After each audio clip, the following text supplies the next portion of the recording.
In the deepest, quietest stretch of the Pacific, there is a place sailors only talk about when the bottle is almost empty and the night is almost over. They call it the Shepherd's Trench, not because it saves anyone, but because something down there herds whole schools of fish, pods of whales, and sometimes, if you believe the stories, entire ships. My name is Andrew Cole, marine biologist, specialist in large predators. On paper, I was hired to collect data for a deep-sea research mission. Off the record, they wanted one thing from me: to put a name to the impossible shadow that kept showing up on their sonar. A shadow longer than our ship. A shadow that moved against the current. A shadow that made the ocean go silent, like someone had hit a mute button on the whole damn sea. If you are hearing this, it means the Mariana Dawn never made it back to port, and whatever lives in the Shepherd's Trench is still out there, hunting in the dark. The day we left port was wrong in a way only people who live on the water can feel. The sky was a flat sheet of gray, no clouds, no sun, just a dull lid over the world. The ocean looked calm, too calm, stretched out like dark glass. No whitecaps, no wind, no gulls. Old-timers hate days like that more than any storm. A storm at least tells you it is coming. Dead water just waits. I was on the aft deck, checking the deep-sea scanners and tightening straps on the drone crates when the captain walked up beside me. He was shorter than I expected, broad-shouldered, with a salt and pepper beard that said he trusted the sea less than the charts. "He tell me something, Dr. Cole. You believe in prehistoric monsters." I laughed, because that is what people expect a scientist to do. "If you are asking whether a Megalodon is still out there, Captain," I said, "the official answer is almost certainly not." He snorted, smoke curling out of his nose. "Almost," he repeated. "That is the word that gets men killed." He reached into his jacket and pulled out an old, creased photograph. The colors were washed out, the corners bent, but the image was clear enough. A cargo ship, snapped nearly in half, its bow pointing at the sky while the stern was already gone beneath the waves. "See this line?" he asked, running a calloused finger along a faint row of marks on the hull. "When we found her, there were 27 of these. All the same size, all the same distance apart. Like something was testing the metal, deciding where to bite first." I opened my mouth to say it could have been an explosion, or ice, or stress fractures, any of the 1,000 things that tear ships apart. Before I could, the captain rolled up his left pant leg. From his ankle almost to his knee ran a twisted white scar, thick as a rope. "Wave," he said. "That is what they wrote in the report. Injury caused by an unusually large wave." He took a long drag, eyes fixed somewhere out past the horizon, where the gray sea met the gray sea. "The problem is not that waves can be too big, Dr. Cole," he said quietly. "The problem is that sometimes the wave has teeth." The first day passed like any other research run. Engines humming, metal rattling, coffee burning on the hot plate. We followed the planned route, dropping arrays of sensors into the dark and reeling up data by the mile. I spent most of my time in a cramped cold room just off the main corridor, listening to the ocean talk in sonar pings and rolling graphs. Whales sang long, bending notes that stretched across the screens like the lines of a slow song. Schools of fish flashed past in bright scatter clouds, here and gone in seconds. Sharks, squids, the usual parade of deep-sea life. Then, sometime around 3 in the morning, the ocean went quiet. The machines were still running. The screens were still alive with numbers and lines, but inside my head, it felt like someone had shut a door. No whale song, no fish, just a flat hum like radio static when you turn the volume way up and there is nothing on the channel. I reached for the gain knob thinking it was a glitch when something new appeared on the display. At first, it looked like a smudge, not a dot, not a clear target, just an absence, a place where the normal noise of the sea refused to show up. It stretched under us in a long, slow band, moving exactly with the ship, but just off to starboard, like a shadow cast by something we could not see. I zoomed in, then again, and again. Most things break apart when you magnify them. A school becomes individual fish, a reef becomes scattered rocks. This did not break apart. It just grew, wider, longer. "Captain," I said into the intercom, and my voice did not sound like my own. "We have something under us." "Whale?" he asked. "If it is a whale, it is as long as we are, and it is not alone." The shadow was not just long, it was layered, like several enormous bodies moving so close together they read as one. And all around it, out to a distance of many ship lengths, the water was empty. Every fish, every small flicker of life had gone. The band of darkness began to slide ahead of us, pacing the Mariana Dawn the way a shark paces a boat, just far enough away to stay out of sight. Then, without warning, it vanished. It didn't turn or drift off the edge of the screen. One second it was there, the next, there was only the normal grain of the deep. That was the first moment I felt something no textbook had ever prepared me for. Not fear of drowning, not fear of storms. The cold, simple knowledge that something down there had looked up, noticed us, and decided we were not worth the effort. At least, not yet. No one slept much after that first blip on the sonar. Morning came as a slightly lighter shade of gray, and the ocean looked exactly the same as the night before. Flat, still, waiting.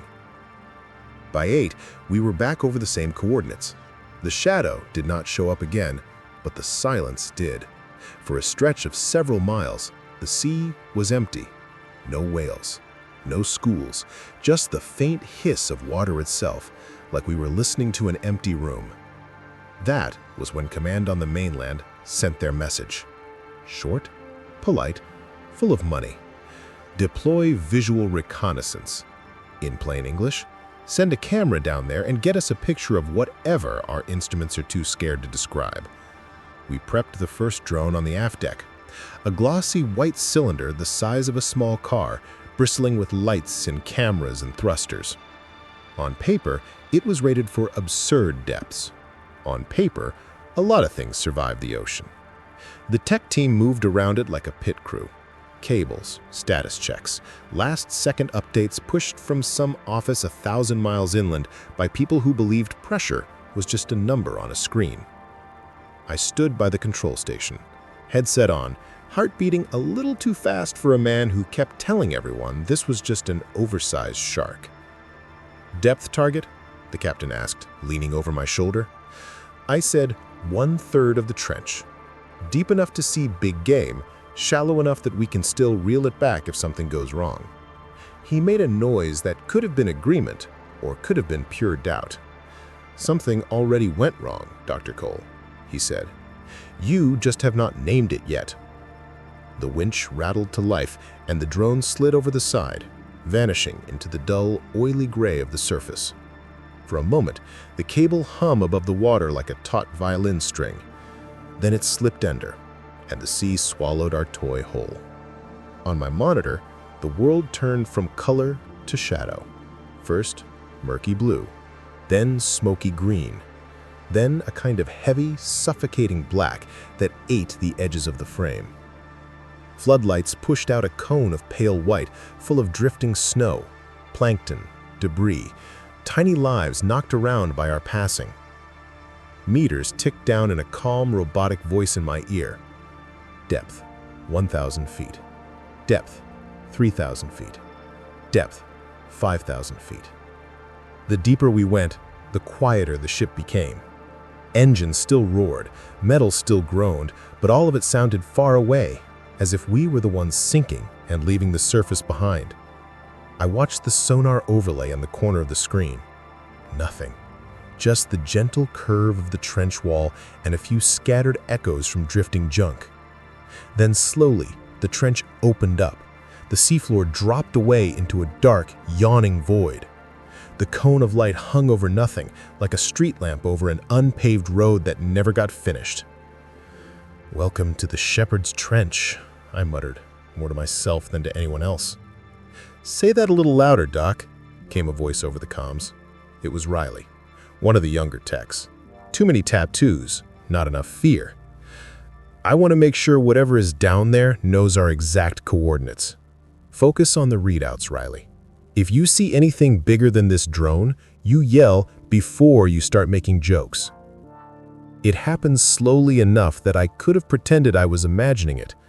The drifting snow started to thin out. Not all at once, just less of it. Little specks of life that had been thick as dust in a sunbeam were gone. Nothing floated across the light. The water itself looked clean, sterile. "Is anyone touching the filters?" I asked. "We're losing particulates on the feed." "Negative," Riley said. "Everything is green on our end." We lowered the drone deeper, letting it glide forward along the invisible floor of the trench. The beam of light swept over bare, featureless rock. No coral, no anemones, no sponges clinging to the stone. Just scars. Long, pale gouges carved into the darker rock, each one curved, each one almost the same distance from the next. They ran parallel, in sets, like the ridges on a fingerprint. "Tell me that is geology," the captain said quietly behind me. I zoomed in on one of the grooves. The edges were too clean, too sharp. Not the slow crumble of erosion, but the violent, singular mark of something that did not care what it tore through. "If this is geology," I said, "then the earth has started growing teeth." Silence answered me. Not even Riley had a joke for that. We eased the drone forward. The scars crisscrossed, overlapped, vanished into the dark, then reappeared at new angles. Whatever had made them had been here many times, or had been very, very patient. Depth, 8,000 feet. The calm voice in my headset announced. Somewhere above us, the Mariana Dawn was a toy bobbing on a skin of water. Down here, pressure would have crushed a human body into paste within less than a heartbeat. The drone, for all its alloys and seals, was just a thin shell between our curiosity and the oldest force on the planet. The first real sign that we were not alone did not come from the camera. It came from the sound, or rather, from the way sound disappeared. The faint hum of the thrusters faded. The soft hiss of water over the hull blurred into nothing. For a heartbeat, the audio feed was pure gray silence. Then something low and deep rolled through my headphones. Not a voice, not a call, just a pressure. A long, drawn-out rumble that I felt in my teeth and bones more than in my ears. The sonar screen flashed. A shape slid into the edge of the detection arc. It wasn't a dot, not a nice little icon like we were used to. It was a wall. A curved wall of returning sound coming in from below and to port, rising fast. "Contact," I said, my throat suddenly dry. "Large object approaching the drone. Very large." "How large?" the captain said. I watched the arc swell, swallowing more and more of the screen. The system tried to assign it a size, failed, spat out error codes. "Bigger than a bus," I said. The words felt stupid the moment they left my mouth. "Bigger than our ship." On the main monitor, the camera still showed nothing, just black water and that lonely cone of light. Then at the very edge of the beam, something moved. Not a full shape, just a suggestion. A patch of darkness, slightly darker than the rest, sliding silently through the fringe of illumination. For a moment, I thought it was a trick of contrast. Then I saw them. Scars. Pale, jagged lines crossing something massive and living, too close to the lens for the camera to focus. The surface twitched, muscle rolled under it slow and effortless, like the shift of a sleeping continent. "Back us out," the captain said, voice low and flat. "Now." Riley's hands flew over the controls. The thrusters whined, depth numbers jerked, then began to climb. For a half second, it looked like we were rising. Then the entire view lurched sideways. The camera spun, the cone of light carved wild circles through the dark. Something slammed into the drone hard enough that I heard the crack through the feed. The last thing the camera showed was a single impossible image. An eye, larger than a man, clouded and scarred, rimmed with pale, ragged flesh where countless collisions had failed to blind it. It filled the frame, unblinking, ancient, reflecting our own light back at us as a tiny, wavering star. Then the signal went dead. For a second, after the feed died, no one spoke. The monitor went from the scarred, ancient eye to a flat field of blue system text. Signal lost. Connection terminated. Riley swore under his breath. Another text started rattling off possibilities. Power failure, cable rupture, software crash. Anything that did not involve something alive snapping a machine in half nearly a mile below us. I took off my headset and realized my hands were shaking. "That was a malfunction, right?" Riley said, a little too loudly. "Pressure spike, bad seal, something like that." The captain did not answer him. He was staring at the dead screen like it was a window that had just slammed shut. "Reel it in," he said at last. His voice sounded older than it had that morning. "Whatever's left of it." The winch groaned as we hauled the cable back up. When the broken stump of the tether finally came over the rail, the deck crew went quiet. The end was not frayed. It was not twisted or snapped. It was sheared clean, like someone had taken a giant pair of bolt cutters to a line as thick as a man's wrist. The metal core inside was crushed flat, the outer casing scored with deep, curved dents. Bite marks. Nobody said the word, but we were all thinking it. We gathered in the cramped griefing room, the drone's last seconds looping on the main screen. Freeze frame. The eye. Up close it was worse. You could see the clouding in the lens, the web of old scars around the socket, the pale parasites clinging to the folds of flesh. This was not some young, hungry beast. This was age. This was something that had survived more than it had ever failed to kill. Command patched in from the mainland. A clean, calm voice came through the speaker, as if they were calling from an office park, not talking to a ship floating above a trench full of nightmares. "We have received your telemetry. Congratulations, team. This could be the find of the century." No one on board looked particularly congratulated. "The asset is clearly dangerous," the captain said. "We are hauling out. We have already lost one drone." "With the data you have gathered," the voice went on, politely ignoring him, "we believe the risk is acceptable for one more deployment. You are authorized to use Drone 2. "Authorized?" The captain's jaw clenched. "You are not the one sitting on top of it." There was a tiny pause on the line. Paper shuffling. Someone checking a clause in a contract. "Per your agreement, Captain, you are required to make every reasonable effort to collect high-value scientific data. Drone 2 represents such an effort." They tried a different angle with me. "Dr. Cole, imagine the implications. A surviving apex predator from the Miocene era. Do you understand what this means for your field, for your career?" I looked at the frozen eye filling the screen.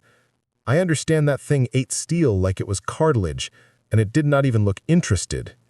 "Which is exactly why we need more footage," the voice replied smoothly. "We need to understand behavior patterns, feeding habits, territory limits. The sooner we learn, the sooner we can mitigate any risk to shipping lanes." I almost laughed. Mitigate any risk. As if they were talking about a bad patch of weather, not a living fossil big enough to erase a ship without leaving wreckage. The captain finally cut the connection. "We will vote," he said to the room. "Crew and science team both. We stay and play fetch for the people on shore, or we turn this boat around." No one wanted to say it out loud, but the choice was simple. Defy the people who signed the checks, or keep poking the thing that had just bitten through solid metal. The vote was not as clear-cut as I expected. Half the crew had the same glint in their eyes I had felt in my own chest since seeing that sonar shadow. Fear and something worse. Curiosity. The kind that makes you lean over the edge of a roof just a little too far, just to see what the fall looks like. Riley was the first to speak up. "We're already here. We have the gear, we have the data from Drone 1. If we leave now, some other crew comes back in 6 months and scoops the discovery of the century under us." "Assuming there is anything left of them to collect," the captain said. One of the older deckhands, Taurus, shook his head. "I've been at sea 30 years. Storms, pirates, ice, you name it. This is different. The ocean is not supposed to go quiet like that. It's not supposed to peel the life off itself like skin." He nodded at the frozen eye on the screen. "Things that old don't share. They don't negotiate. They don't care if you have a contract and a grant." The room split along that fault line. Risk versus reward. Science versus survival. Ego versus instinct. They looked at me too eventually. "Doc," the captain asked, "you've been awfully quiet. You want another shot at your big fish?" Every rational part of me was screaming to say no. Pack up. Leave. Write the paper on what little we had and try to sleep at night knowing we'd left a monster alone in the dark. But another part of me, the part that had spent a lifetime chasing teeth and shadows, knew this was the only time in history someone like me might get this close to an animal that shouldn't exist. If we go down again, we do it on our terms. We keep the drawn close. We don't chase it. We let it come to us. The captain studied my face for a long moment. "On our terms," he repeated. "Tell that to something that eats steel." Still, in the end, the votes came in. Narrowly. Stupidly. Humanly. We stayed. We prepped Drone 2 like we were arming it for war, even though all it could really do was look and run. Extra reinforcement on the tether, redundant power feeds, fail-safes on top of fail-safes, as if more wires and more code could change the fact that we were lowering a metal snack into the mouth of something that had tasted us once already. The mood on deck was different this time. Less joking, less noise. Even the ocean seemed to be holding its breath. Clouds had thickened overhead, turning the gray sky into something closer to bruised purple. The barometer dropped a little. Not enough for a storm, but enough to make the air feel heavier on the skin. "Last chance to turn around," Torres muttered as we rolled the drone to the rail. "Nobody is stopping you from packing," Riley shot back, but the edge in his voice was gone. He was scared, just scared in the way that makes some people lean forward instead of back. The captain watched us with his arms folded, jaw clenched.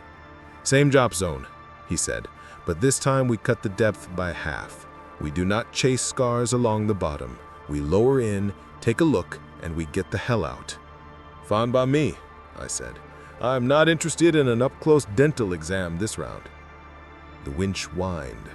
Drone 2 slid into the water, disappeared beneath a skin of choppy gray. The cable paid out. The ocean swallowed our second offering. At first, the descent looked the same as before. Blue, then green, then darkness eaten away by cones of artificial light. Meters ticked by. 500 feet. 1,000. 2. Marine snow drifted across the frame, thick and aimless, like the world's slowest blizzard. Then right around the depth where things had gone wrong last time, I noticed something strange. The snow did not thin this time. It stopped. Not gradually, not fading away. It was just gone. Like we had crossed an invisible curtain and left all the little drifting lives behind us. "Same depth," I said, quietly. "Same dead zone." Riley's fingers hovered over the controls. "Thrusters to minimum," I told him. "Let it glide. If it is down here, it already knows we're back." We let the drone drift. The trench wall slid past on the edge of the light. Pale scars, dark rock, that same brutal geometry carved into stone ages ago. This time I couldn't shake the feeling that we were not surveying them. We were being shown them. As if something out there wanted us to remember what it had done, the way a hunter keeps trophies. The audio feed dropped again. Not all the way to silence, just to a low, heavy pressure that made my molars ache. "Any contacts?" the captain asked. "Not yet," I said, which out here didn't mean much. When it finally appeared on sonar, it didn't creep into the edge of the display like before. It rose. The arc shot up from below like a jaw snapping shut. One moment the screen was clean. The next, more than half the range was swallowed by that same impossible, curving wall of returning sound. "It's under us," I whispered. "Under the drone?" the captain asked. I swallowed. "Under the ship." On the video feed, the water in front of the drone looked empty. Too empty. "Bring it up, nice and slow," I said. "Don't jerk it, no panic moves." Riley eased the thrusters. Depth numbers began to climb by feet, then by tens. The sonar image moved too. The mass below us didn't stay put. It matched our rise in tandem, a shadow peeling off the bottom of the trench and following our metal toy toward the surface. "It's pacing us," I said. We were all very, very careful not to use the word following. The audio feed dropped with that bone-deep rumble again, longer this time, rising and falling with a rhythm that made the hair on my arms stand up. I had spent my life listening to whale calls, dolphin clicks, all the strange languages the ocean speaks. This was none of those. This was not communication. This was a presence. Like hearing your own heartbeat echo back at you from something much larger. The first impact was small, almost gentle. A dull thud, a tiny shudder in the picture, a glitch across the sonar as the drone's hull rang like a bell. "What was that?" Riley asked. "Contact," I said. "It might be testing our distance." "Testing," the captain repeated. "Great!" Another bump. Stronger. The camera jolted. The cone of light swung wide, catching only glimpses of rock, scars, open water. "Hold course," I said. "If we panic and gun it, we look like a fleeing fish. Just keep the rise steady." The third hit wasn't gentle. It came with a screech of tortured metal and a crack that made everyone in the control room flinch. On screen, we didn't see teeth or flesh. We saw motion. The whole view lurched sideways as the drone spun. Lights carved wild arcs through the black. Pieces of something, paint, casing, maybe even parts of our own hull blurred across the lens. "Depth is dropping!" Riley shouted. "It's pulling us down!" Numbers that had been climbing began to sink again. 3,000 feet, 2,900, 2,800. "Cut power," I snapped.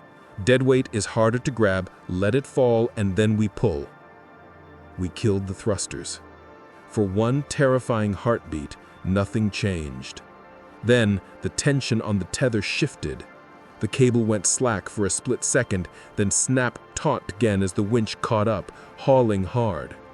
On sonar, the massive arc below us drifted sideways, like something changing its mind mid-bite. The drone jerked upward. Depth numbers stuttered, then began to rise. We had gotten away. Or rather, it had let us go. The relief in the room was short-lived. 2,000, 1,900, 18... He stopped. The tether was still moving. The winch still roared, but the depth reading froze. 1,860 feet. It's stuck. "How can it be stuck?" Torres snapped. "There's nothing to snag on out there." Before anyone could answer, a new sound rolled through the hull of the Mariana Dawn. Not through the speakers, not through the drone feed, through the metal under our feet. A deep, heavy thump from the below, followed by a long, resonant creak as the entire ship flexed. People grabbed for handrails on instinct. Coffee cups slid. Loose tools rattled. "The hell was that?" someone yelled. I didn't need the sonar to tell me. Every instinct I had was already screaming it. It let go of the drone, and now it's tasting something bigger.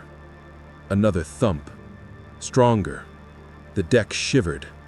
Somewhere below, A bulkhead groaned like a living thing. The captain grabbed the nearest intercom.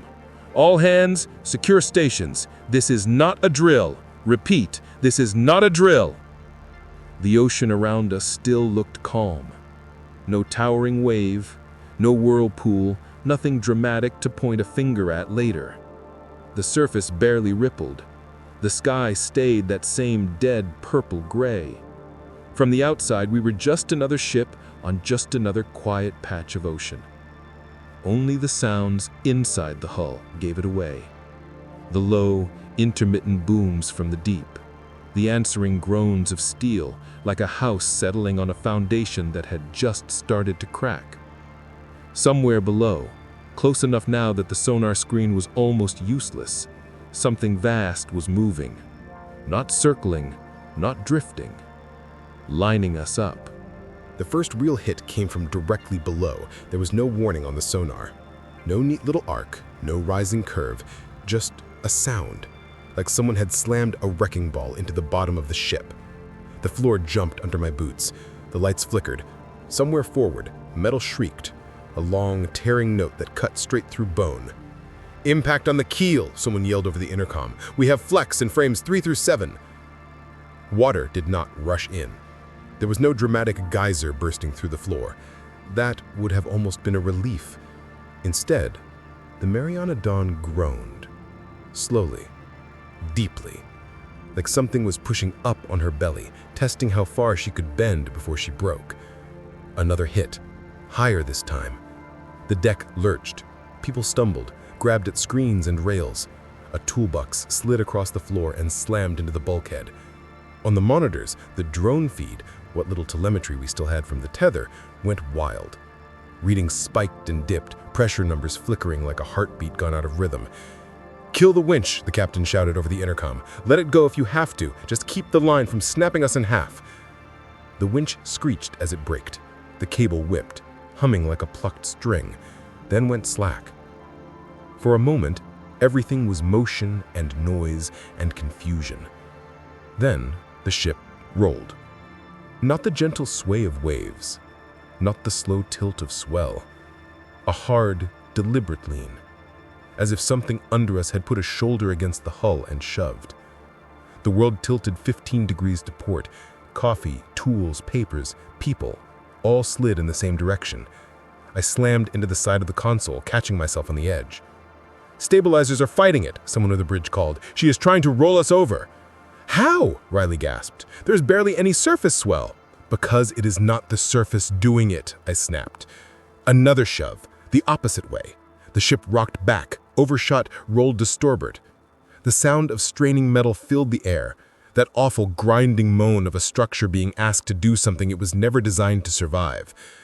For a second, I had the insane image that we were not on a boat at all. We were inside something's hand, being squeezed. "Engines to full ahead," the captain barked into the bridge intercom. "I do not care what heading, just move us." The engines vibrated harder as they roared, but the movement under my feet did not feel like forward motion. It felt like turning. I glanced at the navigation display. Our heading was spinning slowly, then faster, like the needle of a broken compass. "We are not moving," the helmsman shouted through the speaker. "Engines are online, props are turning, but the bow is not responding." I looked at the map. Our position marker was not sliding across the grid, it was rotating in place. The realization hit like cold water. "We're being pivoted," I said. "It is pushing our hull sideways and swinging us around." "Why would the hell would it do that?" Riley demanded. I stared at the chart, at the thin line of our path and the yawning emptiness of the trench around us. "Lining us up," I said, "the way you line up a piece of meat before you bite." The next impact came not from below, but from the side. A deep, rolling thud along the starboard flank, followed by the shudder of huge masses of water being displaced. Something had brushed along the length of the hull. Not like a tap, like a cat rubbing its body against your legs to measure you. Panels rattled, rivets screamed. Somewhere below I heard the unmistakable crack of something heavy snapping loose. "Report from engineering," the captain barked into the intercom. "I want to know if we're taking on water." Static answered him at first, Then a voice, breathless and ragged. "No breach yet," the engineer panted, "but the frame is complaining, Captain. We get a few more like that and we're going to start popping seams." "Then we don't give it a few more." He turned to me. "Doc, you wanted this thing. You wanted to understand it, so tell me, can we scare it off?" I thought of shark repellents, acoustic cannons, the pathetic little tools humans had invented to annoy predators that found us inconvenient. Then I thought of that eye on the screen, the old scars around it, the clean cut in the cable. No, we cannot scare it. Best we can do is bore it. Bore it? If it is hunting, I said, forcing the words out through a dry throat, it's testing, probing, seeing what makes us run, what makes us break. If we stay steady, if we don't act like prey, prey runs. We do not. He grabbed the intercom again. "All hands, secure yourselves. Engines ahead, but no sudden course changes unless I say so. We are riding this out." Somewhere deep below, something massive rolled under us again. But this time, when it pushed, the Mariana Dawn did not flinch as much. The hull still groaned, but the motion was more of a glide than a jerk. A slow, measured slide, like we were being nudged into position. It wasn't the next impact that scared me most. It was the low. For the first time since the attack began, the deep thuds stopped. The hull quieted. The navigation display steadied, our heading no longer spinning. For a few long seconds, the only sounds were the engines, the creak of strained metal, and the harsh breathing of everyone in the control room. "Is it gone?" Riley whispered. Before anyone could answer, a new sound began. At first, I thought it was feedback, a low, rising whine coming through the bulkheads, barely audible under the hum of the ship. Then it grew. Not louder exactly. Closer. The tone slid up and down in a slow, awful pattern, like a bow being dragged across the world's largest cello string. It wasn't coming from the speakers. It wasn't in our headsets. It was in the metal. "Is that hull resonance?" Torres asked. "Please tell me that's just us." I pressed my palm flat against the wall. The vibration buzzed up through my bones. Not random, not chaotic, rhythmic. It rose, fell, paused, rose again. Not music, not language, but deliberate. Whales sometimes sing to test the shape of their surroundings, using sound to paint a picture of the world around them. This felt like the reverse, like something outside was using our ship as an instrument, plucking it, tuning it, learning exactly what would make it break. "Kill non-essential power," the captain ordered, voice tight. "If any of this is electrical feedback, I want it gone." Lights dimmed. Screens flickered to darker modes. The vibration did not stop. If anything, with the ship quieter, it was clearer now. The pitch shifted, searching, roaming up and down the range until it found a note that made a support beam near the door start to visibly shiver. There. That one. The tone held steady. A hairline crack whispered into existence along the paint. "Okay," I breathed. "Now it's playing with us." It held that note like it had all the time in the world. The crack along the beam deepened, a thin white vein spreading through the paint. Dust sifted down from the ceiling in the lazy curtain. "Reinforce that support," someone yelled. "With what?" Torres shot back. "Duct tape and positive thinking?" Another tone joined the first, slightly higher, beating against it in waves. Where the two frequencies met, the air itself seemed to throb. My stomach rolled, not from motion, from the way the world around me suddenly felt hollow, like we were standing inside a bell being rung by an invisible hand. "Shut it out," Riley muttered, clapping his hands over his ears even though it did not help. "Just shut it out." You cannot shut out something that is shaking your bones. I forced myself to breathe slowly, counting each inhale, each exhale, timing it against the pulses. Patterns help. Patterns mean you are still thinking and not just reacting. The tone slid higher than lower, lingering longer each time they brushed that shivering note in the beam, testing, adjusting. Outside, something the size of a small city was playing our ship like an instrument, searching for the exact key that would make us come apart. The captain watched the quivering support, jaw tight, eyes narrowed. "When that steel goes," he said quietly, "it is not going to be polite about it." He hit the general alarm. "All hands." His voice boomed through the corridors. "Prepare for possible abandoned ship. This is not a drill. Repeat, this is not a drill." The word abandoned cut through the rising panic sharper than any impact. People moved with a different kind of urgency. Not the frantic scramble of fixing a problem, but the focused, bitter efficiency of leaving something behind to die. "Can we still make way?" the captain called to the bridge. "Engines are green," came the reply. "Steering is sluggish but responsive. We have maybe 70% thrust." "Then we use all of it. New plan, we run for shallower water. If it wants to break something, let it chew through steel where someone might actually see the pieces." He turned to me. "Doc, any objections from the scientific community?" "Yeah," I said. "Tell them to put 'we lived' in the conclusion section." The captain almost smiled. Almost.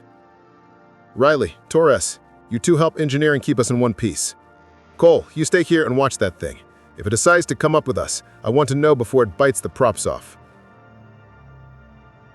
The tones in the hull shifted again, sliding down the scale like whatever was outside was losing interest in this particular chord. For a moment, the beam by the door stopped shaking. The crack held where it was. "Is it working? Are we boring it?" "Are giving it a moving target," Torres said. On sonar, the mass beneath us drifted, then began to track our new heading, settling under us once more like a shadow that did not care where the light went. The next hit did not feel like a test. It felt like a verdict. A brutal, hammering blow slammed into the starboard bow. The ship lurched sideways hard enough that I had to grab the console with both hands. Somewhere forward, metal screamed, high and sharp, then cut off in a way that meant something had just stopped being metal and started being pieces. "Forward compartments report," the captain barked. For a heartbeat there was only static. Then a voice came through, thin and frantic. "Frame 4 has taken a hit. We have deformation in the hull. Wait, breach in storage 2. We are taking water. Repeat, we are taking water." An alarm I had never heard before began to howl through the corridors. Not the steady wail of a drill, a savage, pulsing shriek that seemed to punch straight into the spine. "Seal the compartment," the captain ordered. "Get the watertight doors closed now." "People are still in there," someone objected over the channel. "Then they run faster," he snapped. "Move." I pictured the layout of the ship in my head. The narrow halls, the steep ladders, the way water would already be boiling in through any crack, hungry, cold, unstoppable. On sonar, the mass below us slid along the hull, keeping pace with our desperate crawl toward the shallows. It did not feel like pursuit. It felt like accompaniment, like a wolf trotting alongside a wounded animal, waiting to see if it would fall. I could have stayed in the control room, glued to screens, pretending data would save us. Instead, I tore off the headset and headed for the forward stairs. "Cole!" the captain shouted after me. "Where the hell are you going?" "Forward storage. If we lose more people, there will be not much point writing this up." The hallway outside was chaos in motion. Crew members in life jackets and partial gear moving in both directions, some toward lifeboat stations, some toward the damage. The air smelled different here. Not just metal and oil and sweat. Cold. Wet. At the next junction, my boots hit water. It was only ankle deep, sloshing across the deck as the ship rolled, but it was spreading fast. Every time she tilted, the dark waters surged, licking higher at the walls. "Door ahead!" someone yelled. "Keep it clear! Keep it clear!" Two men were wrestling with a sliding bulkhead door, forcing it along its track. Beyond it, down the corridor, I saw a flash of something that was not supposed to be inside a ship. The ocean. Black and white and in motion, pouring in through a jagged tear halfway up the wall. For a second, it almost looked gentle, like a waterfall in slow motion. Then the ship rolled again, and the water surged, shoving a crate the size of a small car sideways as if it were made of cardboard. A figure stumbled in the current, arms flailing. "Move!" I shouted, wading in without thinking. The cold hit like a fist to the chest. It stole my breath, shrank my world down to the immediate brutal weight of water trying to take my legs out from under me. I grabbed the stumbling crewman, a kid, younger than Riley, eyes wide with the animal panic of someone who has just realized the floor is no longer solid. Doors closing, one of the men at the hatch shouted, "You have 5 seconds or you are decoration." We fought our way back, each step a battle against the pull of the flooding compartment. By the time we reached the threshold, the water was already up to my thighs. Hands grabbed at our jackets, hauling us clear. The bulkhead shut with a final, echoing boom. Behind it, the ocean kept coming. You could hear it through the steel, a constant, hungry roar.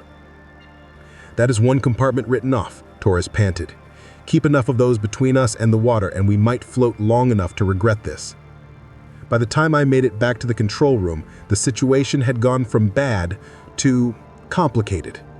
Multiple compartments flooded, list increasing by the minute, pumps running at full capacity and still losing ground. The captain's voice came over the general channel, flat and controlled. "All hands, this is the captain. Prepare to abandon ship. Repeat, prepare to abandon ship. Lifeboat stations as assigned. This is not a drill." Riley looked at me pale. "That's it?" he said. "We're just done?" "We're done pretending we're in charge. That is different." On the sonar, the mass below us had drifted farther to starboard, no longer directly under the keel. "Maybe it's leaving," Riley said. Even he didn't sound like he believed it. The captain strode back into the room, life jacket half buckled, emergency beacon clipped to his chest. "Doc, can you get that thing to follow the ship instead of the people?" he asked, nodding toward the displays. "If you have a suggestion for how to make a prehistoric apex predator interested in scrap metal more than fresh meat, I'm all ears." His mouth twisted. "Best I can do is make sure most of the meat is not here when it takes its next bite. The bridge can run on a skeleton crew. Everyone else gets off this ship." "And you?" I asked. He gave me a look that said I already knew the answer. "Captains don't leave first. We're annoying that way." He turned to the intercom panel one last time. "All hands, lifeboats now. If you can hear my voice and you're not essential to keeping her pointed in something like the right direction, you're done. Get off my ship." He clicked off and looked back at me and Riley. "You two are not essential. Congratulations. Get moving." For a moment, I wanted to argue, to say that as long as that thing was out there, data still mattered. Then the deck shuddered again, and the hull groaned, and I remembered the sound of water punching through steel. "Come on, Riley," I told. "We can always die for science another day." The run to the lifeboat stations felt longer than the entire voyage. Corridors sloped noticeably now, water sheeting across the deck in dark rivers that tugged at our boots with every step. Alarms wailed from every speaker, overlapping into a single wall of noise that made thinking impossible. Riley stayed close behind me, breathing hard, eyes darting to every bulkhead like he expected the next one to split open. "Keep moving," I said. "Do not look down." We passed a young deckhand slumped against the wall, life jacket tangled around his neck, eyes staring at nothing. Water lapped at his chest. Nobody stopped. Nobody could stop.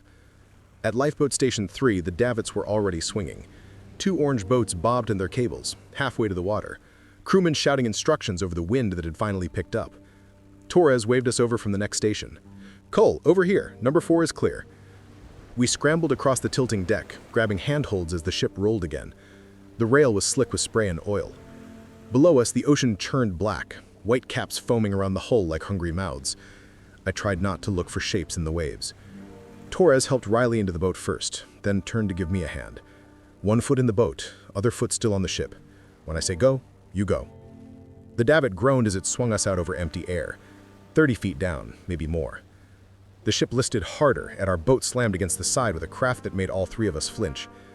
Behind us, the Mariana Dawn burned emergency flares from every deck. Red and orange lights painted the hull in bloody streaks, turning rust spots into open wounds. Silhouetted against the glow stood the captain on the bridge wing, arms folded, watching his ship die. He raised one hand, not a wave, not a salute, just acknowledgement. Then he turned back to whatever readout still worked. "Captain stays, every time." The release lever clicked under his hand. The boat dropped the last 10 feet, hit the water hard enough to swamp the bow, then bobbed back up. Engines coughed, caught, roared. We pulled away into the dark. The lifeboat cut through swells that had no business being there 10 minutes ago. No storm on the horizon, no wind to speak of, just the ocean itself rising to meet us. Riley clutched the side, seasick or terrified or both. Torres scanned the water with a spotlight, sweeping slow arcs across the black. Nothing but white caps and debris. "Ship's going," he said. I turned. The Mariana Dawn sat lower in the water now, bow down, stern rising at a steep angle. Sparks showered from snapped power lines. A lifeboat launched from amidships, another orange speck vanishing into the night. Then the real silhouette appeared. Not on the surface, under it. The spotlight caught the edge of something massive sliding past us beneath us. A dark curve breaking the surface tension, displacing a wake larger than our boat. No fin, no tail splash, just length. Endless, effortless length. The lifeboat rose on the swell it created, then dropped into the trough behind. For a heartbeat we hung there. Spotlight pointed straight down into moving shadow. Then it was gone. The water smoothed. The world went quiet except for our engine and the distant groans of the dying ship. Torres killed the light. Better if it thinks we are gone. We watched from a half-mile away. Too close, really.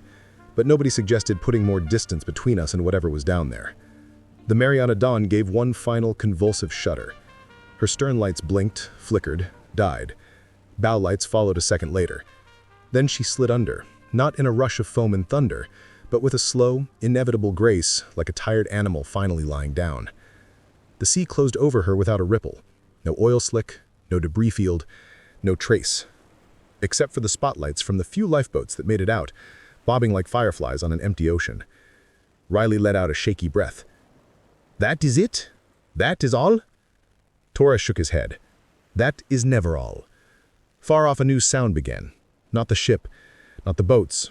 A low, resonant pulse rising through the hull of our lifeboat, vibrating the fiberglass like someone tapping on glass from the other side. I knew that sound. We all did. It had followed us down here. Nobody spoke for a long time. The pulse came and went, irregular but deliberate, like a finger testing the thickness of our hull. Each thump lifted the boat slightly, then let it settle. Torres gripped the throttle harder than necessary. Riley stared at the water, waiting for the spotlight to catch something breaking the surface. I kept my eyes on the horizon, scanning for rescue lights that were not there. Hours passed that way. Cold seeped through our jackets. The pulse faded eventually, replaced by the normal slap of waves against fiberglass. Dawn came gray and reluctant, painting the sea in smears of silver and ash. No sign of the shadow, no trace of the ship, just empty water stretching to every horizon. A cargo vessel picked us up at midday. 3 lifeboats total, 21 survivors out of 46. Captain was not among them. Torres made it. Riley too. The others, names I would learn later, or not learn at all. They gave us dry clothes, hot coffee, questions we could not answer. Company reps arrived by evening, clipboards and contracts in hand. Non-disclosure agreements, 3 pages long. Storm damage, freak rogue wave. Tragic, but not unprecedented. I signed because my hands were shaking too much to argue. Because Riley was watching me, waiting for someone to say it was not our fault. Because part of me wanted to believe the lie. This recording is insurance. If something happens to me, another accident, another convenient disappearance, at least one copy of the truth gets out. The sonar logs, the drone footage, the eye that looked through steel cable like it was string. Shepherd's Trench is real. Coordinates are in the description below. Every few years, a ship goes missing in that patch of ocean. They call it weather, equipment failure, crew error. I have seen the logs. I have heard the hull sing. I have looked into something that measures time in geological epochs and finds us interesting. Not prey. Not yet. Just worth watching. If you sail those waters and your sonar shows a shadow longer than your vessel, if the sea goes quiet around you, if you feel the water lift your ship like a hand testing weight, turn around. Do not ask why. Do not try to see it. Some things belong to the deep because they remember how to wait. And they have been waiting a very long time. If you hear a low rumble through your hull right now, that might just be a freighter passing in the distance. Or it might just be the ocean remembering you were here.